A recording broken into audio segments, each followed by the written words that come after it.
แต่ว่าคุณผู้ชมครับอีกหนึ่งประเด็นที่เขาพูดถึงนะครับก็คือคุณยิ่งลักษณ์ชินวัตรก็คือการที่คุณเซนเขาบอกว่าเขายอมรับแล้วตอนนี้ว่า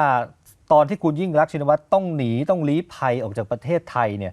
ก็คือผ่านกัมพูชานั่นแหละฮะแล้วปัจจุบันคุณยิ่งลักษณ์ก็ถือพาสปอร์ตกัมพูชาด้วยนะครับโดยจากการไลฟ์สดช่วงหนึ่งเนี่ยมันจะมีช็อตหนึ่งนะฮะที่สมเด็จฮุนเซน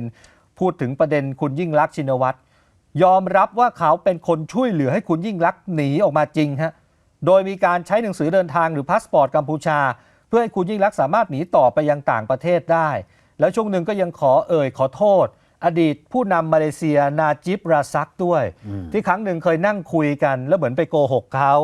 นะครับไม่ยอมรับว่าตัวเองเป็นคนช่วยคุณยิ่งลักษณ์ให้หนีออกมาได้นะครับเพราะตอนนั้นนาจิบก็ถามนะครับว่ายิ่งลักษณ์เขาหนีออกมาได้อย่างไรแต่สุดท้ายความจริงก็คือ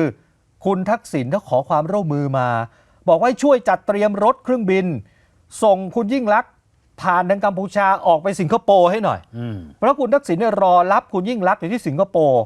แล้วปัจจุบันนี้สมเด็จฮุนเซนก็บอกได้ว่าคุณยิ่งลักษณ์ก็ยังถือพาสปอร์ตกัมพูชาแต่เขาต้องไปตกระกำลำบากในต่างประเทศเป็นเรื่องที่ผมไม่อยากจะพูดเอาลองฟังดูครับខ្ញុំសូមអភ័យទោសពីអាយដាមអតីតនាយករដ្ឋមន្ត្រីម៉ាឡេស៊ីណាស៊ីបដាសានៅក្នុងពេលជួបគ្នានៅឯប៊្រីណេដូចជាការបរិជ្ជបុត្ររបស់ព្រះចៅសូតាំងប៊្រីណេអង្គុយបាយជាមួយគ្នាណាស៊ីបបាននិយាយថាតើយន្តឡាទៅតាមកម្ពុជាតើទេអត់ទៅតាមកម្ពុជាទេយន្តឡាអាចមានជំរឿ4មានផ្លូវ4យន្តឡាចេញ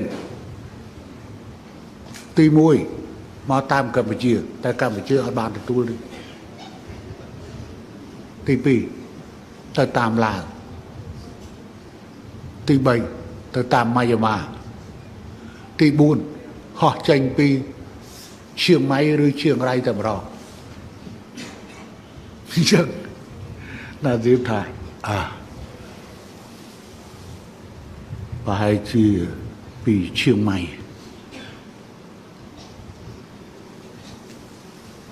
ចឹងខ្ញុំសូមទោសនោះគឺជាសម្ដីភូតរបស់ខ្ញុំទេតែការពិតមានការពឹងពាក់ពីថៃជឿននៃការរៀបចំពីខាងក្នុងបាងកកហើយខ្ញុំក៏ដឹងដែរខ្ញុំយល់ថារដ្ឋាភិបាលนี่ก็เล่าบอกว่าเนี่ยก็ช่วยเหลือคุณยิ่งลักษณ์มาก่อนก็ขออภัยนาจิบราซักแต่ผมเห็นท่อนหนึ่งบอกว่าไม่อยากจะพูดไม่อยากจะพูดนี่ไม่อยากจะพูดแต่พูดหมดเลยแล้วพูดไป4 ชั่วโมงแล้วพูดไปเรื่อยๆเห็นไหม คุณผู้ชมดูนะคือไม่มีสคริปต์ไม่มีอะไรทั้งสิ้นนะแล้วทุกคนก็ต้องนั่งฟังอย่างนั้นนะ